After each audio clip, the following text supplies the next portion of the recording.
Assalamualaikum warahmatullahi wabarakatuh. Selamat pagi Bapak dan Ibu dosen serta teman-teman semua. Perkenalkan kami dari kelompok 5 akan mempresentasikan proyek akhir mata kuliah pemrosesan teks dengan judul Analisis Sentimen dan Emosi Publik terhadap Proyek Kereta Cepat Indonesia menggunakan model Indobert dan LSTM. Bisa di next.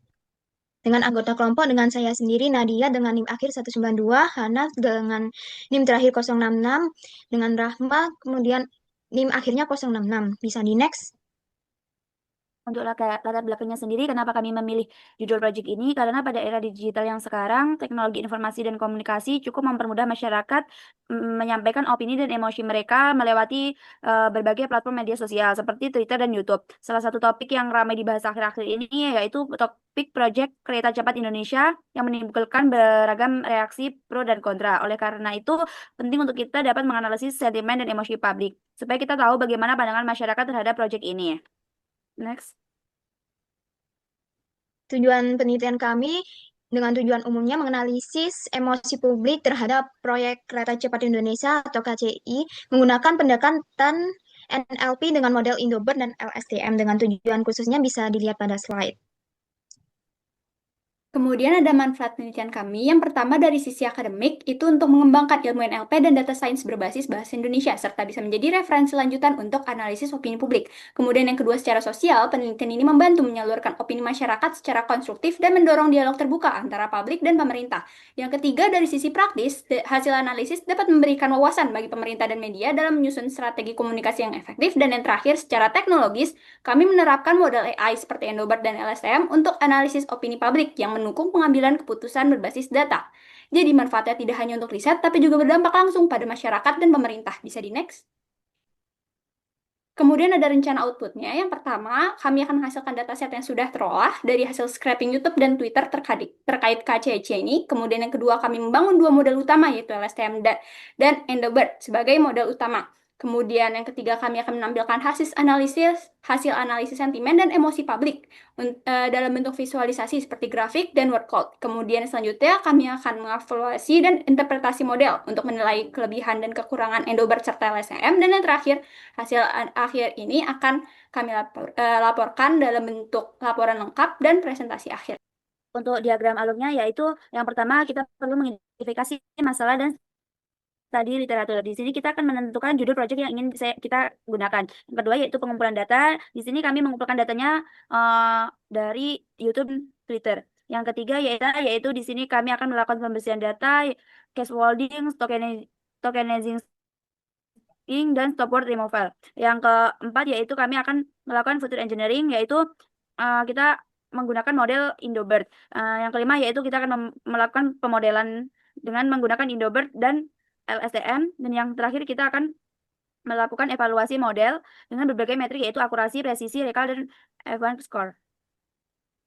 Kemudian data yang digunakan, itu yang pertama ada dari YouTube dan juga ada dari Twitter. Itu tuh komentar publiknya kita kumpulkan menggunakan Google API dan dengan berbagai keyword. Kemudian yang Twitter juga itu menggunakan tweet harvest. Jumlah datanya setelah kita scraping itu untuk YouTube sebesar 4.311 komentar dan Twitter sebesar 300 tweet.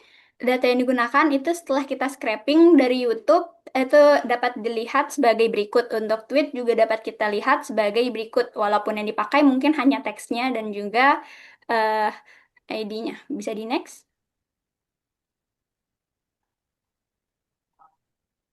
Kemudian untuk tahap reprocessing dari YouTube, teknik yang digunakan yang pertama itu ada pembersihan awal data, yaitu menghapus komentar duplikat dan kosong agar dataset lebih valid. Kemudian ada normalisasi huruf, kemudian ada penghapusan URL, mention, dan hashtag karena tidak relevan, kecuali hashtag yang penting. Kemudian ada konversi emoji, kemudian yang kelima ada normalisasi bahasa dan stemming, yaitu menghapus kata alay, huruf berlebih, stop word, serta mengembalikan kata ke bentuk dasar menggunakan sastrawi. Dan yang terakhir ada tokenisasi, di mana data disiapkan untuk dua model, yaitu LSTM dan Indobert, lalu disimpan dalam format efisien untuk pemanggilan model. Bisa di next.